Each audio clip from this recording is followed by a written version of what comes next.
में दोपहर की नंबर 1 डिबेट की। मैं हूं आपके साथ नैना यादव। ज्ञानवापी सर्वे पर जजमेंट डे। जी हां, आज का दिन बहुत खास है। ज्ञानवापी परिसर में एएसआई सर्वे होगा या नहीं होगा, इस पर हाईकोर्ट में आज सुबह 9:30 बजे से ही सुनवाई जारी है। मुस्लिम पक्ष और हिंदू पक्ष दोनों की तरफ से दलीलें जो है वो रखी गई, चीफ जस्टिस ने सुनी। अब 4:30 बजे एक बार फिर से लंच ब्रेक के बाद में सुनवाई शुरू होगी। सबसे नया अपडेट क्या है वो आप जान लीजिए। इलाहाबाद हाईकोर्ट में ज्ञानवापी के एएसआई सर्वे पर सुनवाई 4:30 बजे के बाद में दोबारा बहाल होगी। हाईकोर्ट ने वाराणसी में मौजूद एएसआई के एक बड़े अधिकारी को भी बुलाया है, जो कोर्ट में एफिडेविट देंगे कि मस्जिद के ढांचे को कोई नुकसान नहीं पहुंचेगा।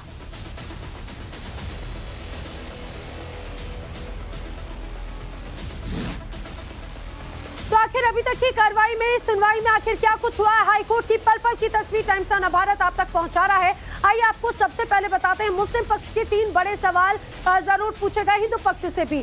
सवाल क्या है? दरअसल मुस्लिम पक्ष खुदाई से मस्जिद का ढांचा गिर जाएगा ये कहा गया। हिंदू पक्ष ने कहा खुदाई जरूरी है लेकिन मस्जिद के अंदर नहीं, इस बात को समझना होगा। मुस्लिम पक्ष जो बार बार गलत जानकारी जो बरगलाने की कोशिश कर रहा है, उस पर हिंदू पक्ष की तरफ से बात कही गई। हाईकोर्ट ने कहा कि क्या खुदाई जरूरी है, इसको लेकर कहा है खुदाई से मस्जिद का ढांचा गिर जाएगा, बल्कि ये भी कहा कि अगर उस पर प्रभाव पड़ता है तो हिंदू पक्ष जिम्मेदार होगा। हिंदू पक्ष के पास में कोई सबूत नहीं है। दरअसल हाईकोर्ट ने कहा सर्वे का आदेश गैर कानूनी कैसे है, उसका मुस्लिम पक्ष ने सवाल की जवाब दिया। हिंदू पक्ष के पास कोई सबूत ही नहीं। हिंदू पक्ष ने कहा है कि सबूत के लिए मुस्लिम पक्ष सर्वे से आखिर डराने की कोशिश क्यों कर रहा है। और भी बात कही गई, हाईकोर्ट ने कहा जब सर्वे का आदेश गैर कानूनी कैसे है, तो मुस्लिम पक्ष ने दलील दी सील्ड एरिया को नुकसान पहुंचेगा। हिंदू पक्ष कह रहा है जो भाई सील्ड एरिया है वहां पर तो हो ही नहीं रहा है सर्वे, तो इस तरह की दलील देने का औचित्य क्या है। और भी बात जो है हाईकोर्ट में कही गई है, आपकी चिंता क्या मस्जिद ढहने को लेकर है, ये पूछा गया मुस्लिम पक्ष से। मुस्लिम पक्ष ने कहा ये तय नहीं हो सकता है कि गिर जाए, ये आप समझिए स्पेकुलेशन से हो सकता है। हिंदू पक्ष ने कहा कि उद्देश्य ये कि ढांचे को कोई नुकसान नहीं होगा और हम लोग ज्ञानवापी में खुदाई करने नहीं जा रहे हैं। मुस्लिम पक्ष ने कहा मस्जिद गिरती है तो जिम्मेदार विष्णु जैन होंगे, एजी नहीं होंगे, आप ये बात को समझिए। हाईकोर्ट ने कहा है कि आपकी चिंता क्या मस्जिद ढहने को लेकर है, तो ये भी मुस्लिम पक्ष ने कहा कि तय नहीं है लेकिन हो सकता है हो जाए। और अगर ऐसा होता है तो क्या कुछ होगा, वो जरूर दलीलें दोनों ही पक्षों की तरफ से दी गई हैं। लेकिन ज्ञानवापी सर्वे पर जो बड़ी अपडेट है, अदालत को जीपीआर की प्रक्रिया बताई गई है। ये समझाने की कोशिश की गई है कि एएसआई जो जीपीआर तकनीक अपना रहा है इस सर्वे में, आखिर वो होती क्या है। एएसआई की तरफ से एक वकील जीपीआर की प्रक्रिया बताने के लिए पहुंचे थे। सुनवाई के दौरान कोर्ट ने पूछा है कि क्या खुदाई होगी, वकील ने कहा कोई खुदाई नहीं होगी, ये स्पष्ट कहा गया है। अब 4 बजे के बाद में एएसआई एक्सपर्ट बुलाने को कहा गया है और साथ ही कोर्ट ने विष्णु जैन को सर्वे वाले इलाके का मानचित्र समझाने के लिए भी कहा गया है, क्योंकि बार बार मुस्लिम पक्ष ये दलील दे रहा है कि जो विवादित इलाका है, जो सील्ड एरिया है, उसमें भी हिंदू पक्ष सर्वे करना चाहता है। लेकिन ये बार बार हिंदू पक्ष की तरफ से समझाया गया कि नहीं, ऐसा बिल्कुल नहीं है। जो दलीलें, जो तमाम जानकारियां मुस्लिम पक्ष रखकर बरगलाने की कोशिश कर रहा है, वो सिर्फ मामले को खींचने की एक कवायद भर है। लेकिन हकीकत में ये है कि जो एरिया सील्ड है उस इलाके में कोई सर्वे नहीं हो रहा। जो दलील मुस्लिम पक्ष बार बार दे रहा है कि खुदाई होगी, खुदाई होगी, और उसको लेकर भी स्पष्ट किया गया कि भाई साहब खुदाई नहीं होगी। जीपीआर तकनीक क्या होता है ये जरूर कोर्ट में समझाया गया है और बाकायदा एएसआई के एक अधिकारी को भी बुलाया गया है जो शाम को जब पोस्ट लंच जब सुनवाई होगी तब। लेकिन आप ये समझ लीजिए कि जो दलीलें दी गई है जीपीआर को लेकर वो क्या है, जीपीआर कैसे काम करता है, ये विस्तार से मैं आपको बताती हूँ। दरअसल सर्वे वाली जमीन के ऊपर मशीन रखी जाती है, ट्रांसमीटर से इलेक्ट्रिक मैग्नेटिक एनर्जी को छोड़ा जाता है और उसके बाद में जो तरंगे, जो वाइब्रेशंस है, वो जमीन के अंदर ऑब्जेक्ट से टकराती हैं और ऑब्जेक्ट से टकराने के बाद में तरंगे वापस रिफ्लेक्ट करती हैं, वापस रिटर्न होती हैं। ऑब्जेक्ट के गुणों की रिकॉर्डिंग के बाद में बाकायदा एक ग्राफ जो है वो तैयार किया जाता है।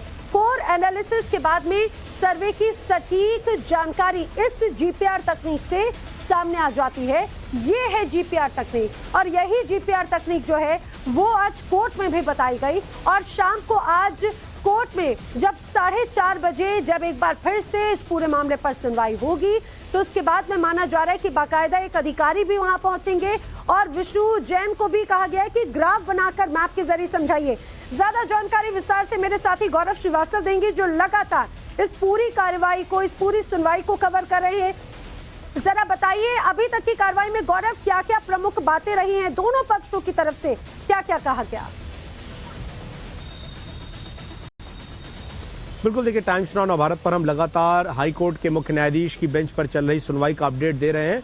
और चूंकि ये जो अभी तक पूरी सुनवाई है वो 2 किश्तों में हुई है, यानी कि कल एक बार शाम में हुई और आज जो है सुबह 9:30 बजे बेंच के बैठने से लेकर और लंच का वक्त होने तक इस बेंच ने सुनवाई की है। कुछ मुख्य दलीलें जो हिंदू पक्ष की तरफ से रखी गई और मुस्लिम पक्ष की तरफ से रखी गई वो हम आपको बता देते हैं। मुस्लिम पक्ष ने यह कहा कि जिला अदालत का फैसला जो है वो प्रीमेच्योर है, गैर कानूनी है, अभी इस स्टेज पर जो है वो साइंटिफिक सर्वे का आदेश नहीं दिया जा सकता है। पहले ओरल एविडेंस यानी कि मौखिक सबूतों के जरिए जो है वो बहस हो और उसके बाद अगर कोर्ट को लगता है तो उसके बाद जो है वो एसआई के सर्वे का आदेश दिया जाना चाहिए।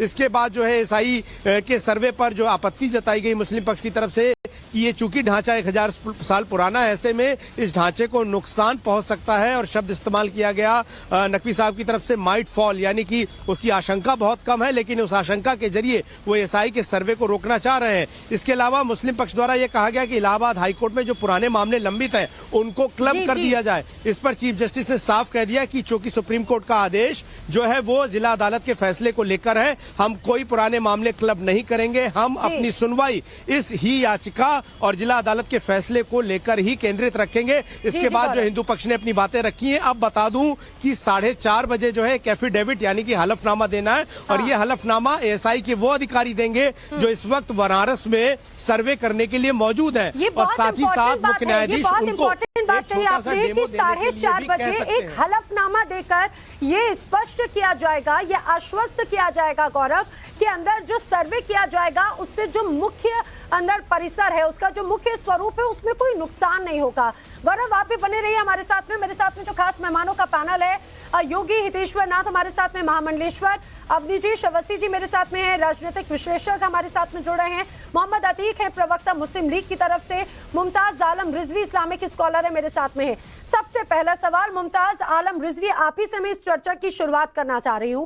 बार बार हमने देखा सुप्रीम कोर्ट में भी ये दलील दी गई कि अंदर खुदाई हो रही है, जो आप और हम बखूबी जानते हैं कि सर्वे के दौरान ऐसी कोई व्यवस्था नहीं थी। अब जब हाईकोर्ट का रुख किया गया उस दौरान भी बार बार यही स्पेकुलेशंस आप लोग लगा रहे हैं।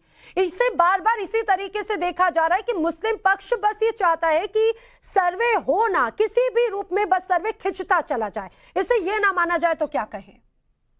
नहीं, एक चीज मैं आपको ये बता दूं कि ऐसा क्यों सुप्रीम कोर्ट में कहा गया था, क्योंकि जो डिस्ट्रिक्ट कोर्ट का ऑर्डर था उसमें यह था कि जरूरत पड़ेगी तो आप खुदाई भी कर सकते हैं, ये उसमें साफ साफ कहा गया था।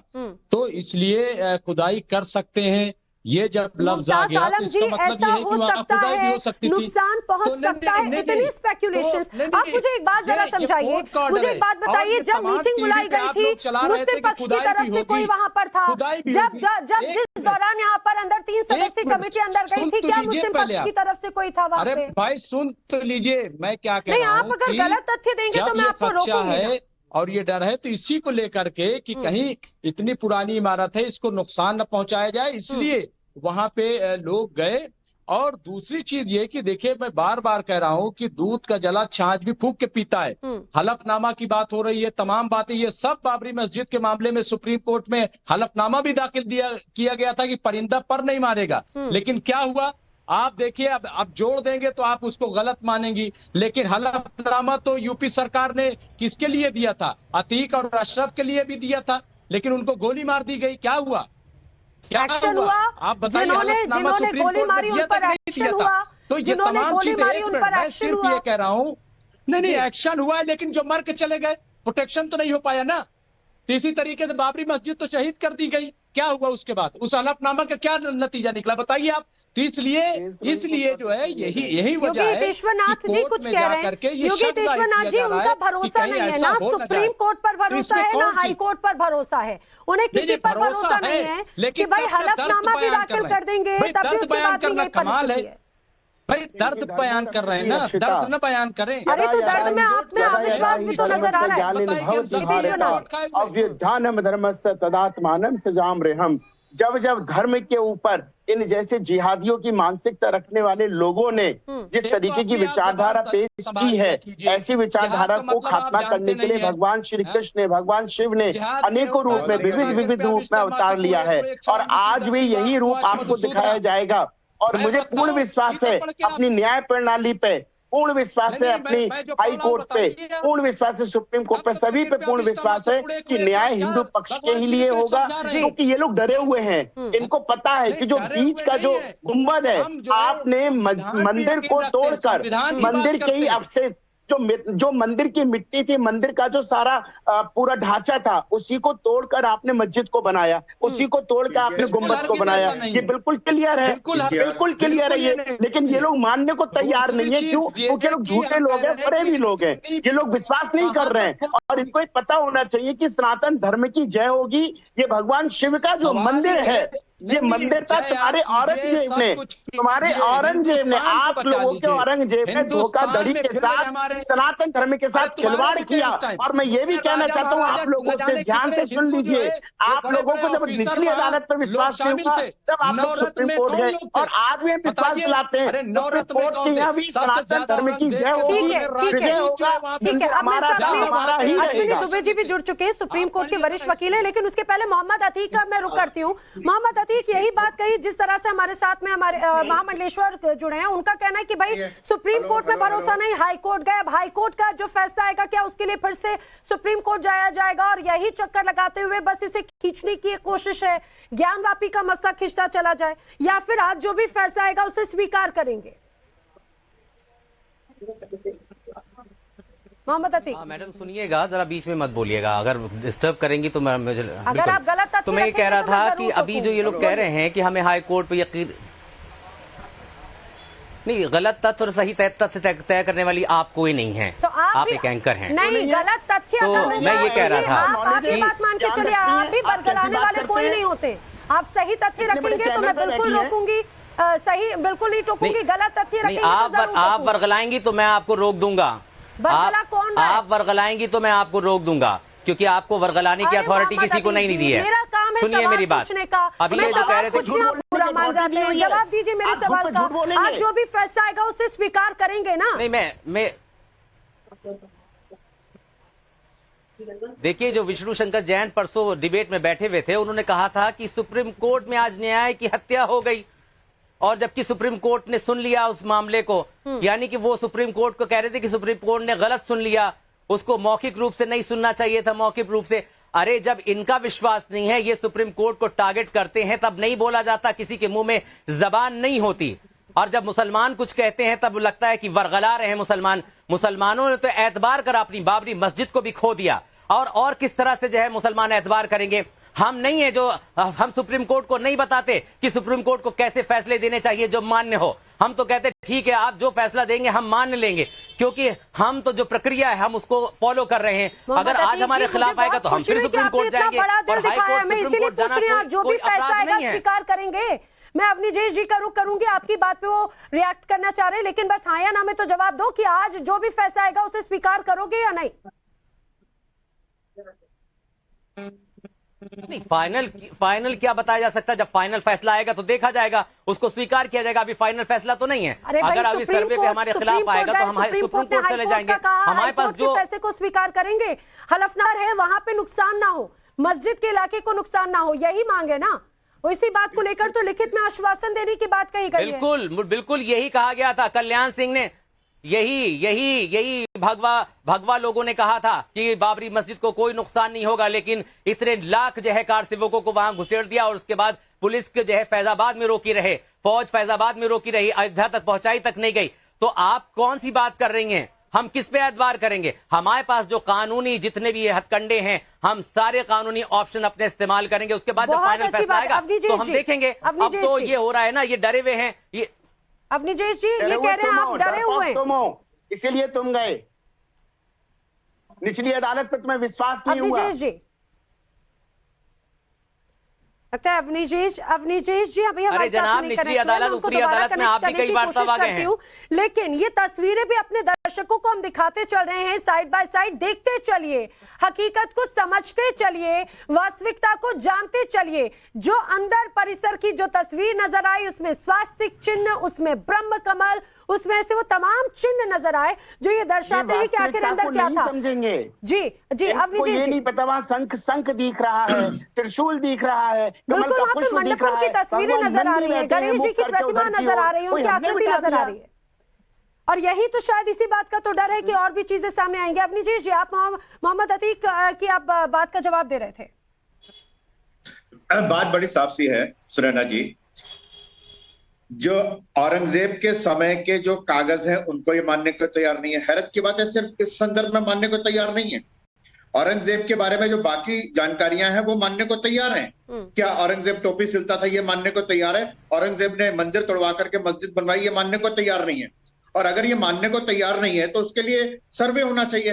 ASI कोई ऐसा नहीं है कि कहीं से पड़ोस के गांव से ला करके किसी आदमी को खड़ा कर दिया और कह दिया कि खुदाई कर लो। बात सुन लीजिए, बीच में मैं बोलता नहीं, मैं किसी के बीच में नहीं बोलता हूं ना, सुन लीजिए।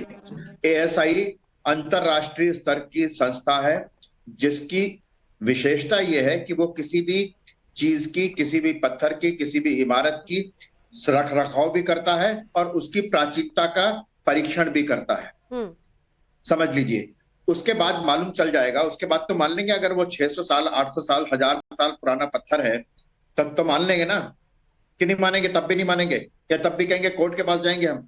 मेरी हाथ जोड़ करके आपसे निवेदन है कि आप जैसे आपकी अपने धर्म में आस्था है, क्या इस देश के बाकी हिंदुओं की आस्था अपने धर्म में नहीं होनी चाहिए? क्या उसकी अनुमति आप नहीं देते हैं? क्या आप जानते हैं कि काशी के बारे में समूचा हिंदू समाज, समूचा हिंदू वांग्मय, हिंदू जो उसकी परंपरा है, काशी के बारे में क्या धारणा है उनकी?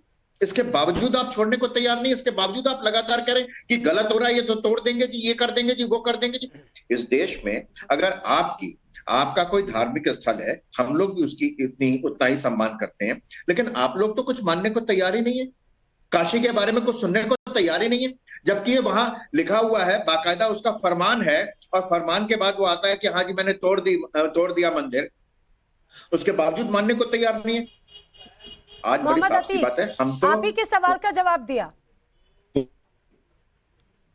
नहीं, मैं कुछ कहना चाहता हूँ। मैं यही कह रहा हूँ कि औरंगजेब की ये सारी चीजें यहाँ गिनवा रहे हैं, ये क्यों नहीं मानते कि कैलाश मानसरोवर उसको जीत कर हिंदुओं को दिया था? आप उसको विलेन क्यों बना रहे हैं? और दूसरे ये तो कि आप ये बता रहे हैं कि ये छोड़ने को तैयार नहीं। अरे आपकी जो 5 याचिकाकर्ता थी राखी सिंह, नजरों में औरंगजेब हीरो है? मोहम्मद अतीक की नजरों में औरंगजेब हीरो है? इन्हें कसाब अरे मेरी नजरों में नहीं, हिंदुस्तान के हिंदुओं की नजरों में हीरो है वो। हिंदुस्तान के हिंदुओं का हीरो है। उसने कैलाश मानसरोवर जीत के दिया है हिंदुओं को, बताने की कोशिश कर रहे हैं। वो हिंदुओं का हीरो है। मोहम्मद अतीक की नजरों में हीरो है या विलन है? किसने कहा हिंदू समाज की नजरों में हीरो है? बिल्कुल भी नहीं है। वो विलेन था, विलेन है, विलेन रहेगा। ये आप तय करेंगी। वही मैं कह रहा हूँ, आप जज मत बनिए, आप जज मत बनिए, आप हिंदू एंकर मत बनिए, आप टाइम्स नाउ की सेकुलर एंकर बनिए। आपने कैसे पता? जो तमाम आपको कैसे पता? आपको कैसे पता कि वो हीरो नहीं है? नहीं मानते? नहीं, कैसे पता वो हीरो नहीं है? आप बताएं मुझे। आपकी नजरों में मोहम्मद अतीक की नजरों में आपको कैसे पता वो हीरो नहीं है? आप कौन होती कहने वाली? आप उसको विलन कहने वाली कौन होती है? मोहम्मद अतीक की नजरों में हीरो है? उसको विलन कहने वाली आप कौन है? आप मुझे बताइए कौन है? आपकी नजरों में बताइए क्या है? नहीं, वो तो हीरो है ही है, जाहिर सी बात है। आपकी नजर में विलेन है वो? आपकी नजर वो विलेन कैसे है? आपकी नजर में आप कौन होती जज करने वाली उसको? लाखों लोगों का कत्लेआम किया हुआ आपकी नजर में हिंदुओं का हीरो है। ऑफ कोर्स हिंदुओं का हीरो है। भारत के अंदर जितने बिल्कुल, of course, वो हिंदुओं का हीरो है। थे, सारे तोड़ने वाला सिर्फ और सिर्फ मोहम्मद अतीक मोहम्मद अतीक, मुझे बड़ी हैरानी होती है जब आप लोग अगर ऐसे किसी मुस्लिम आक्रांता को जिसने कत्लेआम मचाया, जो पूरी दुनिया के सामने जो तमाम तस्वीरें सामने उसे हीरो मानते करना पड़ेगा आक्रांता, आपको साबित करना पड़ेगा आक्रांता है वो, आपको साबित करना पड़ेगा। मैं चैलेंज कर रहा हूँ आपको, आप टीवी में बैठकर ऐसे मुसलमानों को ऐसे बदनाम नहीं कर सकते। मैंने किसी मुसलमान को बदनाम नहीं किया, नहीं कर पाई। आप ये मान के चलिए मेरे लिए जितने हिंदू भाई उतने ही मुस्लिमों के लिए भी उतना ही सम्मान है। कोई अपमान नहीं किया, आप उसको ये आप आक्रांता गलत कहेंगी तरीके तो से मैं चैलेंज बातों को करूंगा बदला रहे हैं। आप अगर औरंगजेब को मुस्लिमों का अगर हीरो मानते हैं तो ये आपकी गलती है, आपकी मानसिकता दर्शाती है। अब लीजिए करना पड़ेगा। शर्म नहीं आ रही आ गया है कि टीवी एंकर्स को जवाब देना पड़ेगा। नहीं आ रही है, टीवी एंकर्स आसानी से जो मुसलमानों को बदनाम नहीं कर सकते, उनको भी मोहम्मद जवाब देना अतीक पड़ेगा। बरगलाने की कोशिश मत करो, आप पूरी तरह से डाइवर्ट करने की कोशिश कर रहे हो। मैंने किसी को नहीं कहा, मैं बोल रही हूँ उतने ही मेरे लिए सम्माननीय मुस्लिम भाई है जितने ज्यादा हिंदू, लेकिन अगर आप औरंगजेब को हीरो बोलेंगे तो भावनाएं आहत होती है, भावनाएं आहत होती है। औरंगजेब को हीरो बता रहे हो, कैसी भावनाएं आहत हो रही हैं? आपकी भावनाएं आहत हो जाती हैं। मुमताज आलम रिजवी, क्या आप भी इत्तेफाक रखते हैं मुमताज की इनकी तमाम शब्दों से, मोहम्मद अतीक के शब्दों से? नहीं, मैं एक बात कहना चाहता हूँ अवस्थी जी से और तमाम लोगों से कि आप जो गड़े मुर्दे उखाड़ रहे हैं जिस तरीके से और भारत को खोदने की तैयारी कर रहे हैं कि हर जगह खोदेंगे। मैं आप बता रहा हूँ कि 26 जनवरी 1950 को हमारा संविधान बना, संविधान में सबको अधिकार दिया गया और नए सिरे से जब देश आजाद हुआ तो जिंदगी भारत की शुरू होती है। 75 साल का सफर हम तय करते हैं और ये जो बार बार नारा दिया जाता था ना कि अयोध्या तो मुमताज आलम रिजवी, आपने बहुत बखूबी बात कही है और हिंदुस्तान है भी उसी खूबसूरती को दर्शाता है। हिंदुस्तान का लोकतंत्र, हिंदुस्तान का कॉन्स्टिट्यूशन ये अपने आप में दर्शाता है कि सबको किस तरह से बांध कर रखता है। भारत वाकई में वो गुलदस्ता है जिसमें सभी तरह के फूल हैं, लेकिन अगर आप एक किसी आक्रांता को हीरो बनाएंगे, अगर आप ये स्वीकार नहीं करेंगे कि सैकड़ों मंदिरों को नुकसान पहुंचाया, लाखों लोगों का कत्लेआम किया, आप उसे हीरो बताएंगे और आप वो अपने शब्द में डालेंगे, मैं स्वीकार नहीं करूंगा। आप बताइए क्या 15 अगस्त 1947 हमारे गुरु गोविंद सिंह जी के छोटे साहबजादों को जिंदा चुनवाया दीवार में, सजा दे दीजिए बच्चों को। ऐसे हत्यारे को हम हीरो मानेंगे? जो ऐसे लोगों आप लोग ना पूरे इस मुद्दे को भटका रहे हैं, आप लोग पूरे मुद्दे को भटका रहे हैं। यही शुरू से होता आया है और लगातार वही सुप्रीम कोर्ट में भी उस दिन हुआ और वही आज भी तमाम दलीलें दी गई। अश्विनी दुबे जी, जरा इस बात को आप समझाने की कोशिश कीजिए। नहीं प्लीज, एक तरफ औरंगजेब को लेकर जो तमाम बातें समय समय पर होती रही है, एक तरफ ये भी स्पष्ट हो चुका है जो तमाम इस तरह के डॉक्यूमेंट्स हैं कि वो जो पूरा परिसर था उसे किस तरह से क्षति दी गई, किस तरह से उसे नुकसान पहुंचाया गया। सर, अब आज इसे भी आधार मानकर फैसला आ सकता है, सर्वे होगा या नहीं होगा? अश्विनी, दो बातों को हमें समझना पड़ेगा कि ये मैटर उस मस्जिद के रिलीजियस कैरेक्टर को चेंज करने के लिए नहीं है जी। सर्वे से वहां पर जो कलाकृतियां हैं, क्या मंदिर को ढहा करके मस्जिद बनाया गया, और एएसआई की रिपोर्ट में यह भी आएगा कि कितना पुराना स्ट्रक्चर है। तो ये बात समझना कि प्लेसेस ऑफ वर्शिप एक्ट की एप्लीकेबिलिटी की जो बात हो रही है वहां नहीं होगा, क्योंकि प्लेसेस ऑफ वर्शिप एक्ट तब एप्लीकेबल होगा जब उसके रिलीजियस कैरेक्टर को चेंज करने की बात है। दूसरा, अदालत परसेप्शन पर नहीं चलती है, अदालत को साक्ष्य चाहिए होते हैं, अदालत हमेशा साक्ष्य के आधार पर चलती है, परसेप्शन का कोई स्थान नहीं है अदालत के उसमें। तीसरा, मैं आपसे ये अगर कार्बन डेटिंग से या वहां पर एएसआई जैसी एजेंसी के जाने के बाद ये साबित होता है कि माता श्रृंगार गौरी की पूजा 1992 से पहले अनवरत रूप से होती रही थी, क्योंकि आपको ये समझना पड़ेगा कि वहां ज्योतिर्लिंग स्वयंभू रूप में है और हिंदू लॉ का बेसिक जो कॉन्सेप्ट वकील उनकी बात को सुनिए, फिर आप जरूर जवाब दीजिएगा। पहले उनकी बातों को सुन लेते हैं, क्या क्या हुआ। बेसिक कॉन्सेप्ट है जिसको सुप्रीम कोर्ट ने भी कहा, हिंदू स्क्रिप्चर्स ने भी कहा और संवैधानिक व्यवस्थाओं में भी उसको कहा गया कि डेटी को, जो डेटी का स्ट्रक्चर है वो कभी खत्म नहीं होता है, क्योंकि हिंदुओं में प्राण प्रतिष्ठा और प्राण विसर्जन होता है। तो मूर्ति को तोड़ दिया जाए, मूर्ति को खंडित कर दिया जाए, ओरिजिनल मूर्ति खत्म हो जाए तो उससे उसका कैरेक्टर नहीं चेंज होता।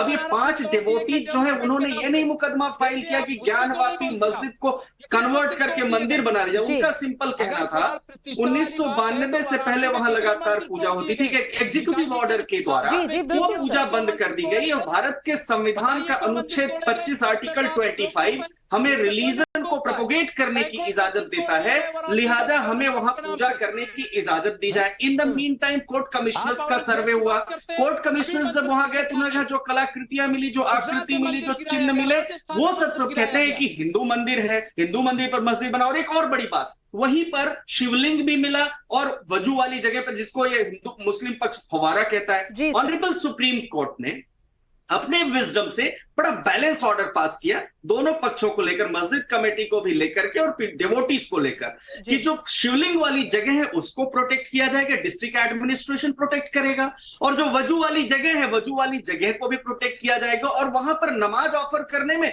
मुस्लिम भाइयों को कोई दिक्कत नहीं होगी। तो इससे बेहतर बैलेंस ऑर्डर कैसे हो? तो साथ ही साथ कहा कि प्लेसेस ऑफ वर्शिप एक्ट की एप्लीकेबिलिटी की जो बात हो रही है वो डिसाइड करेगा डिस्ट्रिक्ट कोर्ट।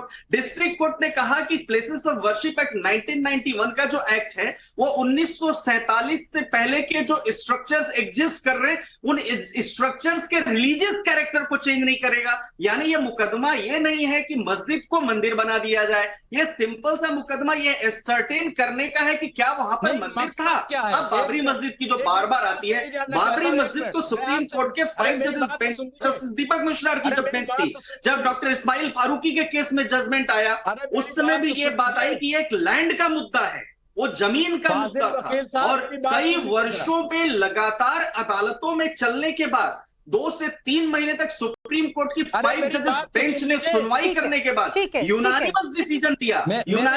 बिल्कुल अश्विनी जी, आपने बहुत बखूबी तरीके से उस बात को समझाया है कि आखिर ये पूरा जो मुद्दा है वो किस तरह का है, जो तमाम दलीलें रखी जा रही है। मुमताज आलम जी, हालांकि आप उस समय सुन नहीं रहे थे शायद उनकी बातों को, बखूबी समझाया। आप पूछ रहे हैं बार बार कि आखिर इन सारी चीजों का जो औचित्य क्या है। आप मुझे एक बात बताइए, जब भावनाओं की बात है तो वहां पर जो तमाम तस्वीरें सामने आई हैं, क्या ये अधिकार नहीं है हिंदू पक्ष का कि वो जाने? क्या ये अधिकार नहीं है जो नियमित पूजा की उनकी मांग की गई, जो पहले होती आ रही थी, उससे रोका गया, उसे बहाल किया जाए ना? पूजा अगर पहले होती आ रही तो जाकर करें, वो एडमिनिस्ट्रेशन का मामला है। तो विरोध क्यों है? यही तो बात है मुमताज आलम रिजवी जी, आपने यही बात कही। फाजिल वकील साहब से जानना चाहता हूँ, 1 मिनट मैडम जी, मैं आपसे सिर्फ ये जानना चाहता हूँ कि आखिर हुकूमत को कौन सी ऐसी जरूरत पड़ी थी कि वो 1991 में ये प्लेसेस ऑफ वर्शिप एक्ट लेकर के आए?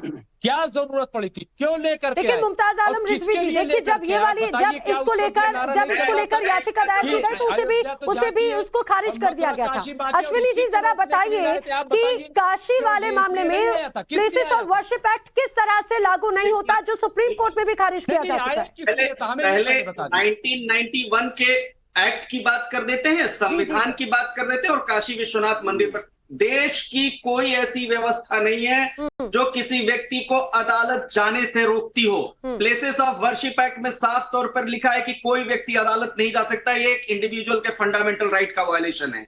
Point number 2, places of worship act में साफ तौर पर कहा गया था कि जो बिल्डिंग ASI प्रोटेक्टेड है, जो बिल्डिंग 100 साल से पुरानी है, जो बिल्डिंग हेरिटेज है, उस पर places of worship act applicable नहीं होगा। Point number 3, places of worship act में ये कहीं पर नहीं लिखा गया है कि आप एसर्टेन नहीं कर सकते कि कौन सी जगह मस्जिद है, कौन सी जगह मंदिर है। यानी रिलीजियस कैरेक्टर को जानने के लिए जरूरी नहीं है कि आप अदालत में नहीं जा सकते। पॉइंट नंबर 4, देश में हर व्यक्ति को अधिकार है रूल ऑफ लॉ को फॉलो करने का। रूल ऑफ लॉ स्वयं में कहता है कि आप अदालत अपने ग्रीवेंसेस के रेडरेशनल के लिए जाएंगे। पॉइंट नंबर 5, आपको बड़ा इंपॉर्टेंट ये बात देखना होगा कि एक ऐसा कानून जो किसी खास धर्म के लोगों के संवैधानिक अधिकारों का हनन करता हो, वो प्राइमा फेसी कॉन्स्टिट्यूशन के सर ये तो स्पष्ट हो गया कि इस पूरे मामले में सुप्रीम कोर्ट में चैलेंज भी है। अश्विनी उपाध्याय के केस में सुप्रीम कोर्ट ने नोटिस इशू किया है। जरा इस बात को समझाइए कि हमारे जो साथी के पैनलिस्ट वो मुमताज आलम रिजवी जी बार बार बोल रहे कि भाई आखिर इस चीज की जरूरत क्या है, बताइए कि क्या जरूरत है। बतौर हिंदुओं की जो तमाम धार्मिक आस्थाएं हैं, क्या वो उनको ये जानने का अधिकार नहीं है कि आखिर जिसे वो मानते हैं अंदर क्या है?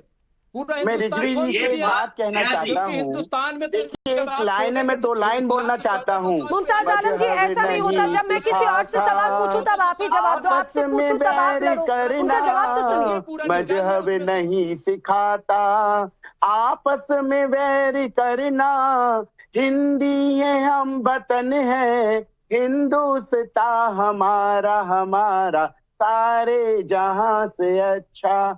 हम लोगों को मजहबी लड़ाई नहीं लड़नी चाहिए, वो हमारा अधिकार है। वह हमारे त्रिशूल, हमारे शंख, कमल का फूल, भगवान नंदी जो महादेव की तरफ है, आप भी खुद जान रहे हैं, समझ रहे हैं, लेकिन फिर भी आप जिद ठाने बैठे हैं।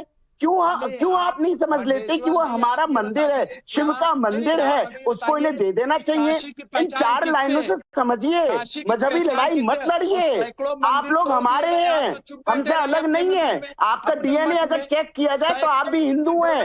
आप देखिए अपने पुराने डीएनए पर जाइए, चेक कीजिए, आप हिंदू हैं, हमारे भाई हैं। लेकिन आप लोग ये मानने को तैयार नहीं है कि काशी विश्वनाथ के मंदिर को औरंगजेब ने ही तोड़ा था। काशी विश्वनाथ की ये आपको जानना चाहिए, और आप जानते हैं फिर भी झूठ बोल रहे हैं, और इतने बड़े चैनल पे झूठ बोल रहे हैं। मुझे समझ में नहीं आ रहा कि रिजवी साहब आप पढ़े लिखे व्यक्ति हैं, आपको झूठ बोलने की क्या आवश्यकता है। एक बात और मैडम कहना चाहता हूँ, इस पैनलिस्ट में सभी विद्वान लोग बैठे हैं। मैंने एक प्रश्न अभी भाई साहब से, रिजवी साहब से एक और चैनल पे किया था कि ज्ञान और पापी, ज्ञान संस्कृत का शब्द है, पापी भी संस्कृत का शब्द है। इनको ये बताइए संस्कृत का शब्द इनके उस कुरान में कहाँ से आया? ठीक है, लेकिन एक सवाल जो है मोहम्मद अतीक से भी मैं करना चाहूंगी। मोहम्मद अतीक जी, ये स्पष्ट हो गया है कि जिस तरह से जो ये पूरी सुनवाई चल रही है, जो तमाम याचिकाएं हैं, जो ये कोर्ट की लड़ाई है, वो रिलीजियस कैरेक्टर को चेंज करने की नहीं है। ये खुद सुप्रीम कोर्ट के वकील की तरफ से भी कही जा चुकी है। तो फिर आखिर एएसआई सर्वे का विरोध क्यों? एएसआई सर्वे क्यों नहीं चाहता है मुस्लिम पक्ष? किस चीज से बचना चाहता है? हमारे सनातन धर्म के अंदर बोले जाता है धर्म की जय हो, अधर्म का नाश हो, प्राणियों में सद्भाव ना हो। एक-एक करके स्पष्ट तरीके से हम कह चुके हैं। मोहम्मद अतीक, देखिए नैना जी, एएसआई सर्वे से हम पहले भी जी मैं पहले भी कह चुका हूं नैना जी कि एएसआई सर्वे से जिस तरह से वो कल वहां पर पता चला है कि फावड़ा और कुदाल लेके गए थे, उसकी जरूरत नहीं थी, लेकिन फिर भी वहां पर लेके गए थे वो। लेकिन उससे नुकसान पहुंच सकता है, हमारी मस्जिद को नुकसान पहुंच सकता है। हम पहले भी देख चुके हैं किस तरह से कार सेवा करने गए थे, ये कहा गया था हम खाली कार सेवा करने जाएंगे। इस तरह की बात, आप भी पढ़े लिखे इंसान है, जब ये स्पष्ट हुआ कि जीपीआर पद्धति से अगर अंदर का सर्वे होगा तो इस तरह की दलील देने का कोई औचित्य होता है क्या? जरा आप खुद दिल पे हाथ रख के बोलिए, क्या इस तरह से इसे बरगलाने की कोशिश इससे नहीं मानी जाएगी? नहीं नैना जी बिल्कुल अगर जीपीआर पद्धति से होता है तो आप फड़वा और कुदाल वहां लेके क्यों गए? अब वो मशीन तो नहीं है जीपीआर की, फड़वा और कुदाल मशीन तो नहीं है ना, तो इसलिए जो है कहीं ना कहीं जो नियत है, जो वो है, उससे साफ नजर आता है कि एएसआई ने कोई नोटिस ही नहीं दिया। और ये हुआ कि हम कल सुबह आ रहे, जबकि एडमिनिस्ट्रेशन से जाके अंजुमन कमेटी ने ये कहा कि हमें नोटिस नहीं मिला है, और आप एकदम से कैसे आ सकते हैं? हमने जो है सुप्रीम कोर्ट में अपना मामला लिस्ट कराया, दूसरे नंबर पर हमारा मामला सुनवाई के लिए लिस्ट है। आप ऐसा करिए, टाइम दीजिए, जब तक सुनवाई हो रही है उसके बाद आप करिएगा, हमें कोई आपत्ति नहीं है। लेकिन एएसआई तो उतावली थी कि हमें तो आना ही आना है। तो दरअसल जब अंजुमन कमेटी ने ये कहा कि हमारा मामला लिस्ट हो चुका है, दूसरे नंबर पर हमारी सुनवाई होनी है, लेकिन अदालत को नहीं माना, आपको डर है, आपको पता है, आपको है वहाँ पे महादेव है, आप उतावले थे, इसीलिए आपने अरे आपने भी बहुत समय पर आपने भी अदालत को नहीं माना। आप भी सुप्रीम कोर्ट बहुत मर्तबा गए हो, आप भी हाई कोर्ट बहुत मर्तबा गए हो, ऐसा नहीं है, उतावला पर नहीं होता है। लेकिन ये है कि जो प्रक्रिया है वो अपनाई जरूर जाएगी, और इसको तो कोई रोक भी नहीं सकता, ये हमारा हक है, संवैधानिक हक है। अरे बिल्कुल, हम बिल्कुल उतावले हैं और उतावले रहेंगे। उतावले होने पे हमें गर्व है, बिल्कुल हम उतावले हैं, हमें उतावले होने पे गर्व है कि हम अपनी मस्जिद को बचाने के लिए उतावले हैं। क्यों नहीं उतावले होंगे? हम बिल्कुल बचाएंगे अपनी मस्जिद को, हम उससे कोई काली नजर थोड़ी पड़ने देंगे। बार हर डिबेट में जरूर उठ जाती है, आपने ऐसी कोई और मस्जिद देखी है जिसके प्रांगण के अंदर स्वास्तिक के चिन्ह हो? ऐसी कोई मस्जिद देखी है जहां पर शिवलिंग की आकृति हो? ऐसी कोई मस्जिद देखी है जहां पर ब्रह्म कमल हो, जहां पर जो गणेश जी की प्रतिमा है वो उकेरी गई हो? हिंदुस्तान में क्या, बाकी भी भाई ऐसी कई इस्लामिक कंट्रीज है, वहां पर भी ऐसी कोई मस्जिदें देखी है? उसमें तो ऐसे निशानात नहीं थे। बाबरी मस्जिद क्यों तोड़ी गई? उसमें तो ऐसे निशानात नहीं थे।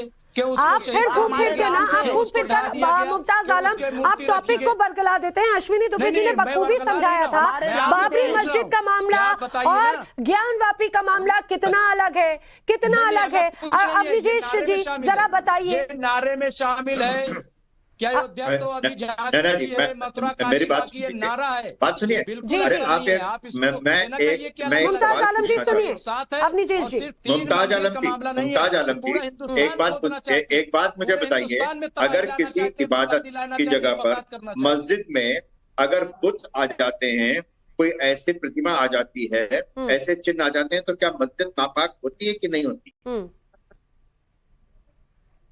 अगर कहीं और किसी और मस्जिद में रख दी जाए प्रतिमाएं तो मस्जिद नापाक हो जाती है। आखिरी वक्त की कमी है। नहीं, ये चिन्ह ऐसा कुछ नहीं, सिर्फ वहाँ जहाँ पे मूर्ति होगी और जहाँ पे कोई तस्वीर किसी की बनी होगी वहाँ पे नमाज नहीं होगी। इस तरीके की फूल पत्तियां, तो इसका मतलब ये मुमताज आलम जी, आप अपनी बातों में उलझ गए। मुमताज आलम, आप मुझे एक बात बताइए, क्या आप वो जो ज्ञानवापी का परिसर है वो पाकिस्तान नहीं रह गया? अब क्या वो पाकिस्तान नहीं रह गया? वहां पर अगर शिवलिंग अगर कहा जा रहा है, आप उसे फव्वारा बोल रहे हैं लेकिन उसे हिंदू पक्ष शिवलिंग बोल रहा है। वहां पर स्वस्तिक है, वहां पर गणेश जी की प्रतिमा है। तो अब फिर तो आप ही ने कहा, मुझे बात बताइए, ज्ञानवापी वाली जो जगह है अब तो पाकिस्तान नहीं रह गई। शिवलिंग भी तोड़ देते, उसमें शिवलिंग में वजू क्यों करेंगे? पागल है वो? कोई शिवलिंग में वजू क्यों करेगा? अरे उसको भी तोड़ देते अगर तोड़ना होता तो। यानी शिवलिंग बचा करके वहाँ उससे वजू करेंगे। ये कौन सी बेवकूफी करेगा मुसलमान? बताइए, ये कितनी बेवकूफ वाली बात है। तोड़ना होता तो इसलिए देखिए मुमताज आलम रिजवी, आप खुद ही अपनी बात में उलझ गए। आप इस बात को स्वीकार कीजिए कि जहां पर इस तरह के अगर हिंदू चिन्ह, प्रतीक चिन्ह नजर आते हैं, प्रतिमाएं नजर आती हैं, तो वहां पर आप नमाज अता नहीं करते, आप उसे नापाक स्थल मानते हैं। बहरहाल अब अगर क्या यही माना जाए कि ज्ञानवापी में जो तमाम चिन्ह नजर आए उसे आप नापाक मानेंगे? फिलहाल इस चर्चा में इतना ही, लेकिन आपको बता दें बड़ी कवरेज टाइम्स ऑफ भारत पर लगातार जारी है। शाम 4:30 बजे एक बार फिर से इस पूरे मामले पर सुनवाई शुरू होगी। एफिडेविट भी एएसआई की तरफ से दाखिल किया जाएगा। तब क्या होगा, लगातार हम आप तक नजर बनाए हुए हैं, अपडेट पहुंचाएंगे।